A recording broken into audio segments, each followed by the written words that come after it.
Can we stop the obesity epidemic before it's too late? Statistics suggest that it's already too late. They say by 2020, 80% of the population will be fat, and it won't stop there. That's an assumption, but not unreasonable given that the current figure is 60%. What frightens me most is that even today, when we know many carbohydrate foods are bad for us, we still talk about superficial aspects of our diets. We talk about a balanced diet and about nutrition, about healthy food and about low fat. But we never talk about our body's internal system, which is where all the food is going. That's where the actual processing takes place. We know more about caring for our skin, our hair and our measurements than we know about how our body works. Yet it's inside our body that all the important stuff goes on. That's where our health, our appearance and our lifespan is determined. It doesn't matter what we say is healthy. It only matters that we eat the food our body understands and can process. That's what makes it healthy food for our body. When our body doesn't consider the food we eat as healthy, how can we? We tend to believe that when a food looks healthy and tastes good, ergo, it must be good for us. We treat our internal body as an attachment that we think we bring along for the ride. In reality, we are like careless homeowners who live in a neglected house. We want to look good to the neighbours, so we put all our efforts into the outside of our house. We paint the facade, we retile the roof, and we tend the garden. But inside, where we actually live, the house is falling apart. I wrote the Carbohydrate Addict's Manual out of utter frustration.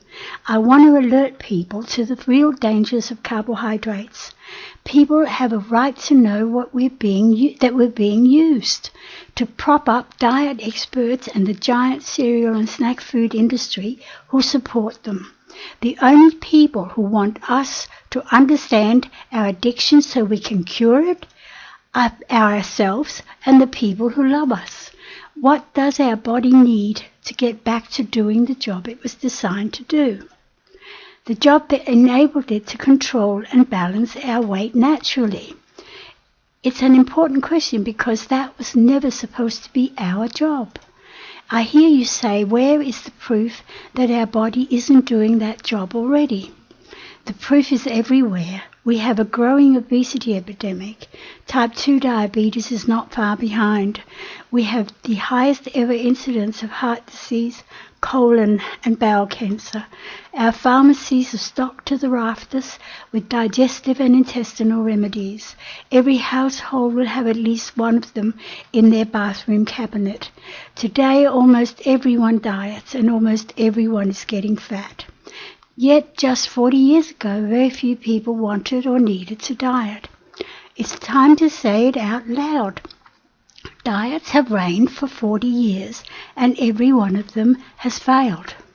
We can now be absolutely certain that diets don't work. The fact is they can't work. Our body won't let them. Why? Our body can't tell the difference between a diet and a famine. It understands famine, so it responds accordingly. It slows down our metabolism and gets ready to store fat. When the famine is over, our body won't rest till it has recovered every ounce of fat we've lost. It even adds some extra fat to protect us against the next famine. With every diet, our body gets quicker and better at restoring our weight.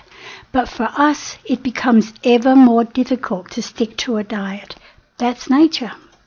Please understand we do not have the power or the ability to force our body to adapt to foods we simply decide are good for us. That's actually not our decision to make. Our body knows what's good for the body. It's about ease of processing, not about taste and flavour. That doesn't mean our personal tastes and our body's needs can't coincide. After all, it worked perfectly for centuries until 40 years ago. But no matter how healthy we believe a certain food is, if our body can't properly process that food, it is not healthy for the body, nor is it healthy for us. Our body's not designed to adapt. It evolves, and evolution is beyond our control. Sure, over the centuries, a tolerance for the natural carbs food that gradually evolved. But then we began to manufacture and process our own carbohydrates. This has developed into a billion-dollar cereal and snack food industry. Just like the tobacco industry, it depends on an addiction to grow and prosper. Big profits are made on manufactured carbohydrates, and addicts pay dearly. The rise of morbid obesity in adults and children is a good example of pushing nature's boundaries. 40 years ago, a cholesterol scare campaign launched the pyramid diet. It triggered what we've come to know as carbohydrate addiction.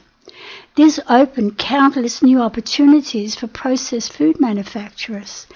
They were free to add ever more carb products to their range. They could see a growing addiction and knew their success was guaranteed. To accommodate our addiction to carbohydrates, we'll have to remodel our digestive system. That will be a job for evolution. We won't be around for that one.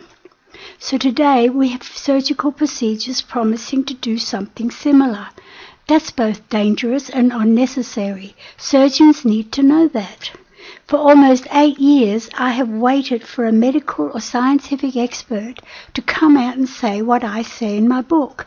Today, there are doctors who do share my views, but they are not well publicized, and they seem to keep their focus on their patients.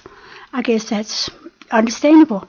In the past, diets and dieting were never considered relevant to medicine or science. That may have been an appropriate attitude when we still had a traditional diet. But that diet began to disappear 40 years ago. By now, it's forgotten by most people. What disturbs me is the silence that has followed the complete reversal and destruction of our natural diet. It has been 40 years, and the professions are now looking at ways to handle obesity. To their credit, they have already raised alarms about type 2 diabetes, but they need to alert people to the cause behind these diseases: carbohydrates. In particular, processed carbohydrates, which are highly addictive.